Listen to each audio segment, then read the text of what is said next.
Wavel Ramkalawan, President of the Republic of Seychelles, and to invite him to address the Assembly.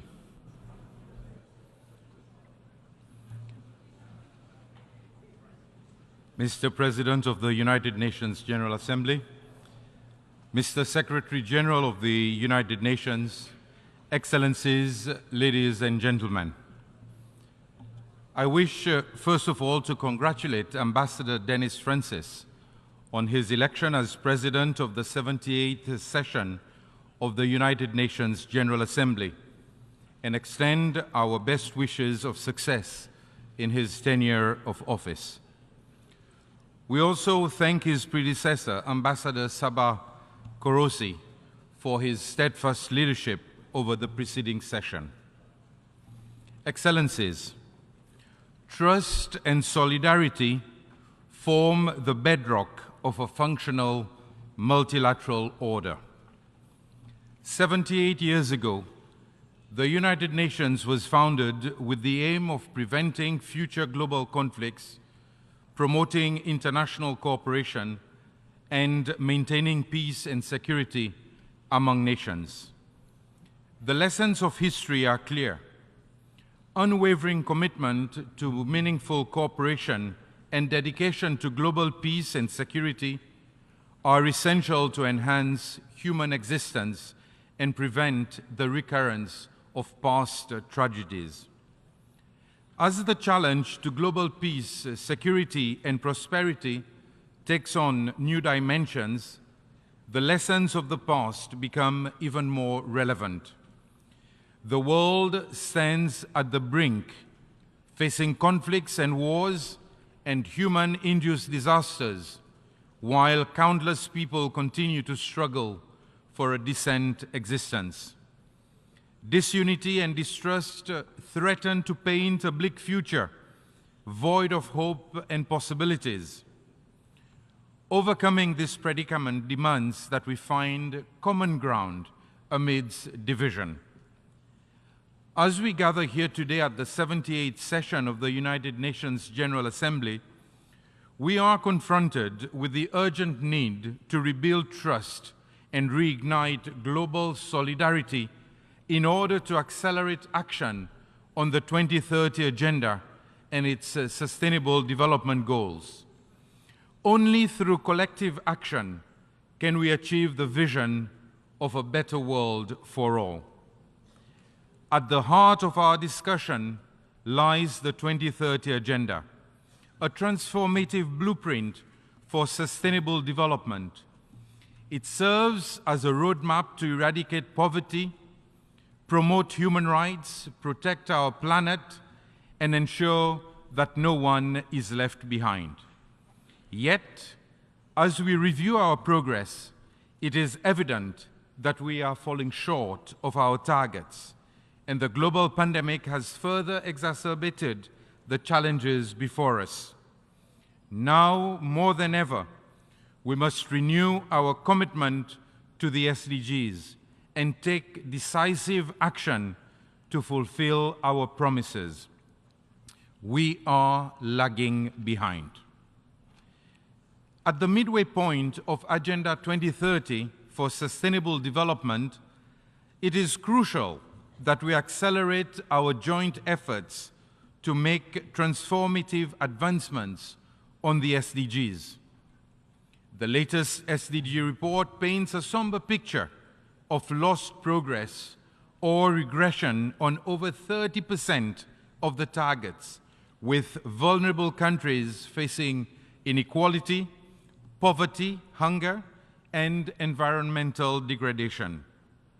Addressing these imbalances and advancing the SDGs can only be achieved through collective action. To accelerate action on the SDGs, we must prioritize implementation at all levels. This necessitates the alignment of national policies, plans, and strategies with the objectives of the 2030 Agenda. It requires robust institutions capable of driving progress and delivering results. It demands innovative financing mechanisms as well as increased investment in sustainable infrastructure, technology transfer, and capacity building. We must foster an enabling environment for entrepreneurship, innovation, and inclusive economic growth, while also addressing the root causes of inequality, poverty, and environmental degradation. Furthermore, we must harness the power of partnerships. The achievement of the SDGs requires collaboration between governments, civil society, the private sector, and international organizations. By forging strategic alliances, we can leverage resources, expertise, and influence to catalyze change. South-South cooperation, in particular, holds great potential for knowledge exchange and mutually beneficial development.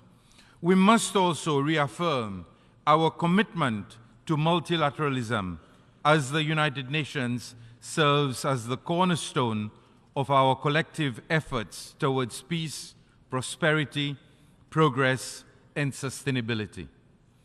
Excellencies, Seychelles, through processes like the African Peer Review Mechanism and the Voluntary National Review, seeks to consolidate gains from prevailing political and socio-economic successes. We stand ready to share our experiences and strengthen cooperation with other countries. However, rebuilding confidence in the SDGs requires transforming words into concrete actions.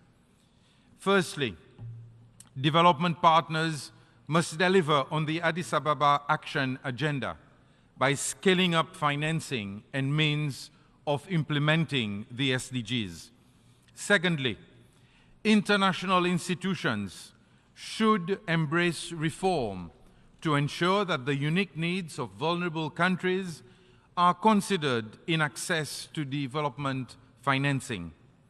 Seychelles firmly believes in the critical importance of adopting a multidimensional vulnerability index that fully responds to the needs of small island developing states.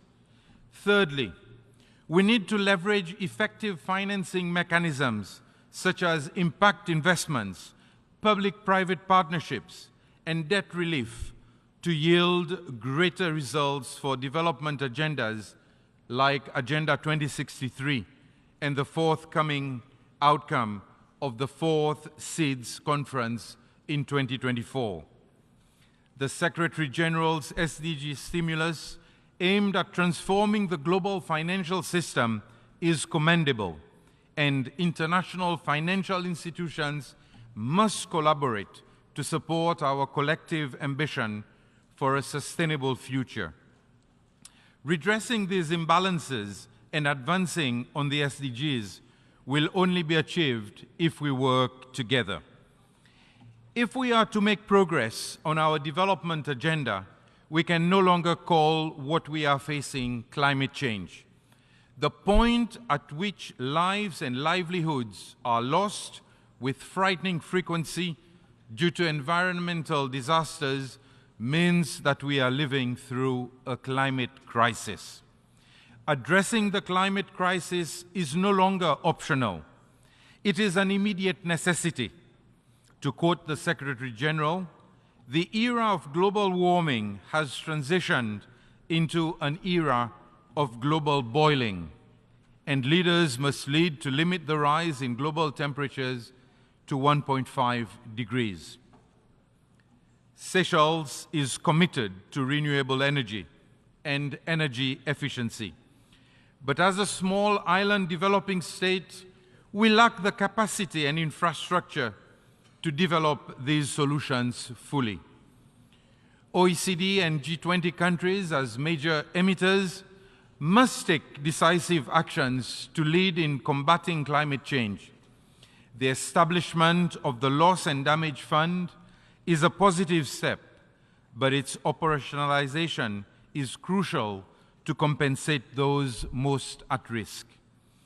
Nature-based solutions exemplified by Seychelles' pioneering of blue bonds and the blue economy showcase the potential for sustainable development. Transparent ocean governance offers opportunities for development and environmental protection. In this context, I pay tribute to the bold actions of SEEDS such as Bermuda and Tonga, which have purposefully moved to harnessing wave energy as feasible solutions to independent and clean energy futures. Seychelles will continue the same ambitious approach as we assume the presidency of the SEEDS DOC from Tonga.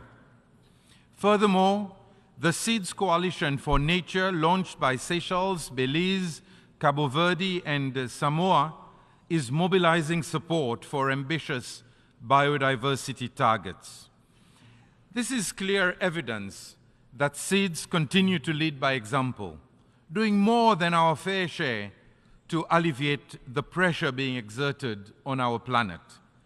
It is through such trust-building cooperation that we will obtain impactful outcomes, as demonstrated by the recent adoption of the High Seas Treaty. Excellencies, to achieve the SDGs and ensure peace, prosperity and progress, and sustainability for all, we must embrace the interconnectedness of our world. Climate change knows no boundaries, poverty respects no borders, and the quest for peace requires a collective effort. Seychelles, as a nation uniquely positioned amidst the vast Indian Ocean, knows firsthand the significance of global cooperation in addressing climate change, ocean conservation, sustainable development, and maritime security. Seychelles remains committed to its pioneering role in marine conservation, protecting vast areas of our ocean and marine ecosystems. But we cannot succeed alone. We call upon the global community to prioritize sustainability, transition to clean energy, and preserve our ecosystems for the prosperity of all.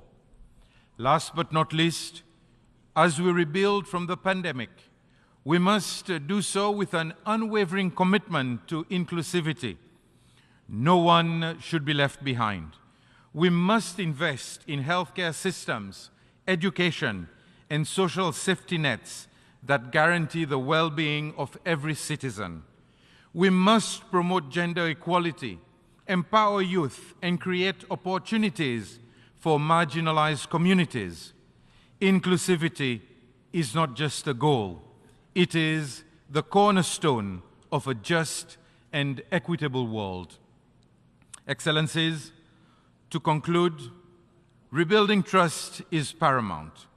Trust is the foundation on which nations cooperate, and it is through trust that we foster meaningful partnerships and collaborations. We must rekindle trust among nations, between governments and citizens, and across various sectors of society. This requires transparent and accountable governance, bolstered by an unwavering dedication to the principles of democracy, human rights, and the rule of law. By doing so, we can restore the faith of our people and mobilize their active participation in the pursuit of sustainable development. Our success hinges on global solidarity. The challenges we face are interconnected and transcend national boundaries. No nation can solve them in isolation. Therefore, we must strengthen our bonds of solidarity, cooperation, and mutual support. This includes sharing experiences, knowledge, and best practices, as well as providing assistance to those most in need. The principle of leaving no one behind should guide our actions, ensuring that the most vulnerable among us receive the support they require. Let us rise above our differences and work together for a better world. Rebuilding trust and reigniting global solidarity is not just an option, it is the only way forward. Together, we can accelerate action on the 2030 Agenda and its Sustainable Development Goals, creating a world that embraces diversity, respects nature, and ensures a future of peace, prosperity, progress, and sustainability for all. I thank you.